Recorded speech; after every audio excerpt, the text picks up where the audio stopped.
So that's our connection. But Rob, this was a wonderful concept, and I'm going to echo the other speakers to thank you for organizing this. I think it's just marvelous. I'm also going to echo Gabby. I think she had a wonderful talk about presenting yourself and presenting your material and kind of putting yourself out there on video, putting yourself out there for free in certain ways to get your teaching known, to get your ideas known. And that works. She is an example on the individual level. And we're going to talk about dictionaries in a general way, but specifically Merriam-Webster also has a model of free material, and our dictionaries are online for free, and I hope that you can use them, take advantage of them. And as if Gabby was my consultant or advisor, we've done a lot of videos, and it's true, you have to just kind of put yourself out there. Our videos on language are on YouTube or on Merriam-Webster.com. They're 2 minutes, and they're about grammar or vocabulary, and they're a lot of fun, so take a look at those. In the meantime, we're going to talk about learners' dictionaries, and I've called this in a kind of provocative way, you don't know what's in your dictionary, because in my experience, as a dictionary editor, as a lexicographer, I find that most of us take dictionaries for granted. In fact, I'm really surprised within America, but also around the world, the extent to which basically a lot of teachers of English, even of English as a second language or as a foreign language, just think a dictionary is a dictionary. And the fact is, there's a special kind of dictionary that will help you and help your students very, very much more than the traditional native-speaking dictionary that we're familiar with in the United States. So let's see if I can slide here. I forgot how to do this.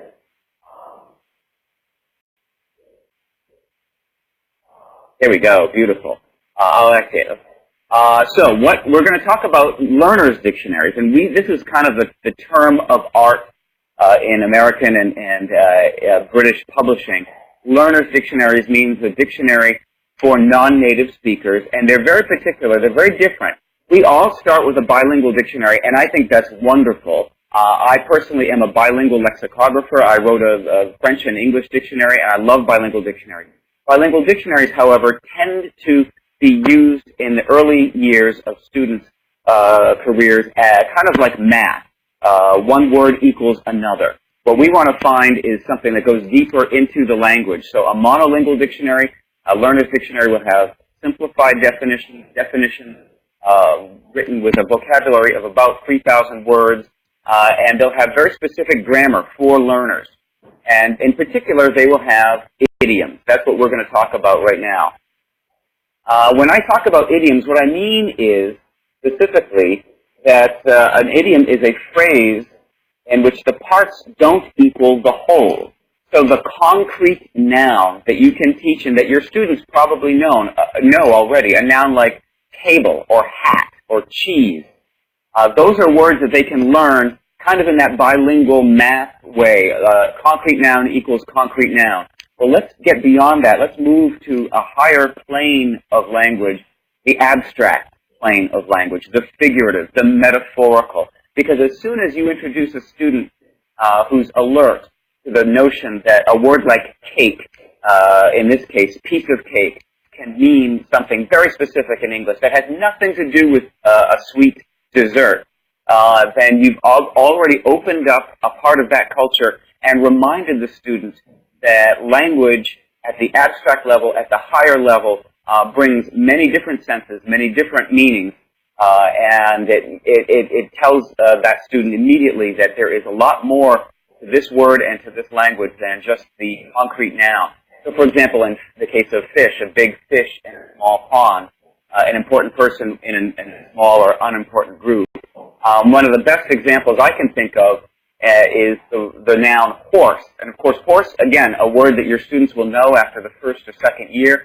But think of all the great idioms, these metaphors for horse. And in fact, I would say if you had to choose just 2 idioms to teach a second-year student in EFL, hold your horses is one of them, and piece of cake would be the other one. I would say those are 2 of the most common American English idioms there are, and all you have to do as a teacher is open up the dictionary to one of these entries, and you'll find a list of them, a catalog of idioms. There are also these compound nouns like cat and mouse, or dog eat dog. These are ways of expressing very specific ideas. English is so full of synonyms, and think of how you might distinguish words like lean and thin and skinny.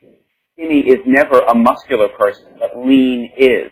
Just open up the dictionary, there's your lesson for the day. They might know the word thin, now they've learned lean. Perhaps you can look at words that are near synonyms, and English is full of synonyms. Our vocabulary is so great. Look at forest and woods versus jungle, or rock versus stone and pebble. Again, just open the dictionary. Your lesson is there. 5 minutes at the end of class, or maybe in a learn how to use it. The Latin words that were borrowed into English, like female or deceased, they are always the more technical, the more abstract terms, not girl or dead. So again, the vocabulary lesson is right there on the page of the dictionary. And culture and context, Thanksgiving, the definition, the dictionary definition of Thanksgiving is just a certain day, but what is it about that day? We eat a large meal with friends and family. That's cultural information. And I see we're running short of time, so I'm just going to keep going to our last slide. The point is that language is a habit, and we can cultivate that habit best by practice and by exposure. Listen to the radio, listen to songs, listen to American television and movies. Listen to people on YouTube and videos who can express themselves. At learnersdictionary.com, my little advertisement, you will find the entire text of our Learner's Dictionary. It's right there. It's there for you to click on individual words and listen to them spoken out loud, and that may be the most powerful tool in modern English language learning, which we can actually sit in our own homes at our own pace, words, and hear how they sound. The dictionary definitions are written in a vocabulary of 3,000 words, and that's a very limited intermediate vocabulary to define 100,000 words. And so there's a lot there. There's a lot more going on. So you use a learner's dictionary specifically, and you'll find your teaching, and it will open up the language for your students, especially because your students will be able to read the definitions when you're not with them.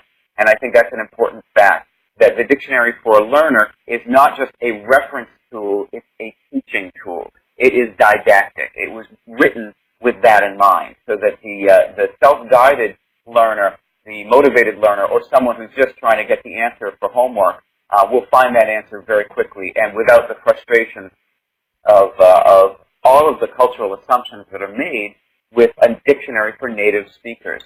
And we don't want to intimidate the students away from good learning. We want to bring them in, draw them in. So check it out at learnersdictionary.com. I hope that you've enjoyed this, and good luck with the drawing, because we'll have a few copies of the book to send away. Thank you so much, and thank you to Rob. I hope, once again, if you can engage through Merriam-Webster.com with any questions. I'll be doing a lot of EFL speaking at California TESOL and at Mexico TESOL and at Guatemala TESOL, all in the next few Great. Weeks. Peter, thank you so much. One little postscript is that we do spelling bees with teachers of English all over the world, because we teach the concept of a spelling bee as an American tradition, and then, of course, it's a great way to learn.